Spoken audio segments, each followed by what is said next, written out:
एक गांव में एक सेठ जी की सोने चांदी के गहनों की दुकान थी। सेठ जी के दो बेटे थे, किशन और पारस। सेठ जी का बड़ा बेटा किशन सारा व्यापार संभालता था। वहीं पारस माँ भगवती का बड़ा भक्त था। वह सीधे स्वभाव का था। उसकी व्यापारी में रुचि नहीं थी। एक दिन सेठ जी और किशन को शहर जाना पड़ा, इसलिए उन्होंने पारस को दुकान संभालने की जिम्मेदारी दी। उनके जाने के कुछ देर बाद दुकान पर एक बुढ़िया माई आई और पारस से कहा, बेटा, मेरी बेटी बहुत बीमार है, मेरे पास एक अंगूठी है, इसे तुम खरीद लो। तब पारस ने कुछ रुपए निकालकर बुढ़िया माई को दिए और कहा, इन पैसों से उसका इलाज करवाइए। अगर ज्यादा पैसों की आवश्यकता हो तो मुझे बता देना। इस तरह उसने बिना अंगूठी खरीदे उन्हें रुपए दे दिए। शाम को जब सेठ जी और किशन वापस आए तो पारस ने उन्हें सारी बात बता दी। तब सेठ जी ने कहा, अरे मूर्ख, यही तो हमारा धंधा है। गांव वाले परेशानी में हमें गहने बेच जाते हैं, जिन्हें हम कम दामों पर खरीदकर उन्हें ज्यादा कीमत पर शहर में बेच देते हैं। यदि तू कुछ दिन और दुकान पर बैठा तो हमें कंगाल बना देगा। कल से दुकान पर मत आना। यह कहकर सेठ जी ने पारस को दुकान से निकाल दिया। रात को घर पर भी उसे खूब डांट पड़ी। घर पर किशन की पत्नी ने पारस से कहा, आप कमाते तो कुछ हो नहीं, और जो भी दुकान में कमाई होती थी उसे भी लुटा दिया। यह सुनकर पारस और उसकी पत्नी राधा को बहुत बुरा लगा। तब पारस ने कहा, भाभी, हमारे पास किसी चीज की कमी नहीं है। माँ भगवती की आशीर्वाद से सब कुछ है। हमें तो और ज्यादा लोगों की मदद करनी चाहिए। तभी किशन ने कहा, जब तुम मेहनत से पैसा कमाओ तो उसे गरीब पर लुटा देना, पर हमारे पैसे पर तुम्हारा कोई हक नहीं। इस घर में खाना मिल जाता है, यही तुम्हारे लिए काफी है। राधा को यह बात बहुत बुरी लगी। दोनों की आंखों से आंसू आ गए। अगले दिन पारस कहीं गांव में जा रहा था, तभी उसे वही बुढ़िया माई मिली। उन्हें देखकर पारस ने उससे पूछा, माँ जी, आपकी बेटी कैसी है? तब उन्होंने कहा, बेटा, तेरी वजह से मेरी बेटी की जान बच गई। पारस बहुत खुश हुआ। तब बुढ़िया माई ने कहा, बेटा, मेरी मदद करने की वजह से तुझे काफी कुछ सुनना पड़ा। तब पारस ने कहा, माँ जी, यह सब आपको कैसे पता?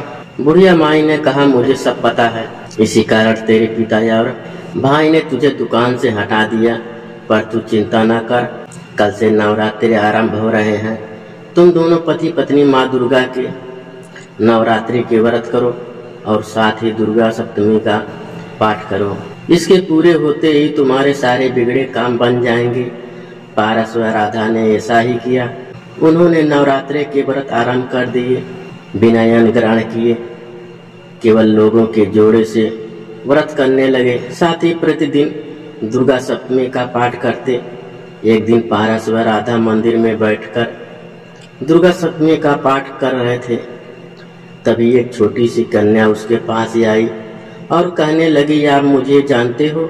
पारस ने कहा, नहीं बेटी, मैं तुम्हें नहीं जानता। तब उस कन्या ने कहा, मैं वही हूँ जिसकी आपने पैसे देकर जान बचाई थी। पारस ने माँ जी के बारे में पूछा तो उसने बताया, वे घर पर हैं। मैं तो दुर्गा सप्तमी सुनने आपके पास आई हूँ।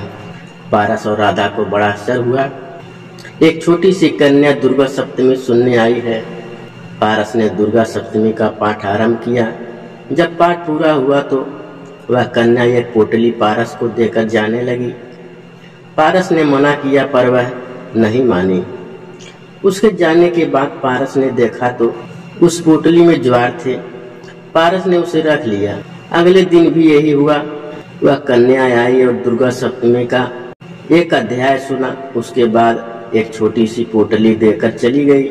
इसी तरह 8 दिन बीत गए। 8वें दिन जब दुर्गा सप्तमी का पाठ पूरा हुआ तो वह कन्या पोटली देकर जाने लगी। पारस ने कहा, बेटी, तुम्हारा घर कहाँ है? हम तुमसे मिलने आएंगे। तब उस कन्या ने कहा, तुम दोनों कल यहीं आ जाना, मैं यहीं मिलूंगी। नवरात्रि के 9वें दिन पारस व राधा ने माँ का प्रसाद बनाया, मंदिर जाकर पूजा किया। पूजा करने के बाद दोनों उस कन्या को ढूंढने लगे। पर वह कहीं दिखाई नहीं दी। कुछ समय बाद वे दोनों माँ भगवती की मूर्ति के सामने खड़े होकर माँ का ध्यान करने लगे। तभी उन्हें माँ भगवती की मूर्ति में वही बुढ़िया माई दिखाई दी और कुछ देर बाद वे रूप बदलकर उसी छोटी सी कन्या के रूप में दिखने लगी। यह देखकर पारस और राधा की आंखों से आंसू बहने लगे। वे माँ के चरणों में बैठ गए। सबने उनके रोने का कारण पूछा तो दोनों ने बताया माँ स्वयं उनकी मदद के लिए आई थी। हर दिन कन्या के रूप में दुर्गा सप्तमी सुनती थी और हम उन्हें पहचान भी नहीं सके। सभी को बहुत आश्चर्य हुआ। मंदिर में माँ के जयकारे लगने लगे।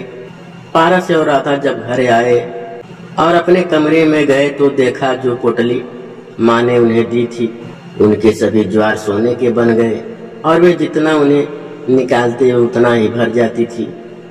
घर वालों को जब पता लगा तो सबने उनसे माफी मांगी। माँ के आशीर्वाद से पारस ने सोने का व्यापार शुरू किया और दिन रात माँ की भक्ति करने लगा।